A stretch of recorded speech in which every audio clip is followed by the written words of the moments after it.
मेरे प्रिय भाइयों और बहनों, यीशु मसीह स्वयं कहते हैं, मैं तुमसे सच सच कहता हूं, जो कोई द्वार से भेड़शाला में प्रवेश नहीं करता पर किसी और रास्ते से चढ़ता है, वो चोर और डाकू है। परंतु जो द्वार से भीतर प्रवेश करता है, वही भेड़ों का सच्चा चरवाहा है। यीशु कहते हैं, भेड़ें उसकी आवाज सुनती है, वो उन्हें नाम लेकर बुलाता है और आगे आगे चलता है, और भेड़ें उसके पीछे चलती है, क्योंकि वे उसकी आवाज पहचानती है।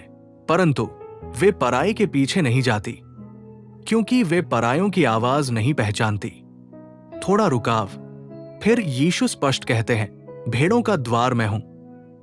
जो कोई मेरे द्वारा भीतर प्रवेश करेगा, वो उद्धार पाएगा, वो आए जाएगा और चारा पाएगा। चोर केवल चोरी करने, घात करने और नाश करने आता है, पर यीशु कहते हैं, मैं इसलिए आया हूं कि वे जीवन पाए और बहुतायत से पाए। भावनात्मक आवाज, फिर यीशु ये अद्भुत सत्य कहते हैं, अच्छा चरवाहा मैं हूं। अच्छा चरवाहा भेड़ों के लिए अपना प्राण देता है। मजदूर जो सच्चा चरवाहा नहीं, भेड़िए को देखकर भाग जाता है, क्योंकि उसे भेड़ों की चिंता नहीं। परंतु यीशु, वो भागता नहीं, वो प्राण देता है।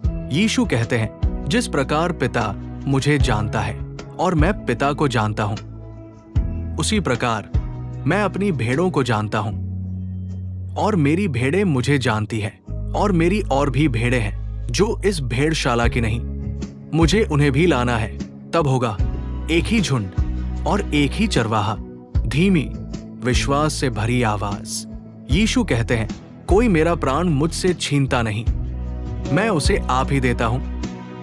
मुझे उसे देने का भी अधिकार है और फिर से लेने का भी। ये आज्ञा मुझे मेरे पिता से मिली है।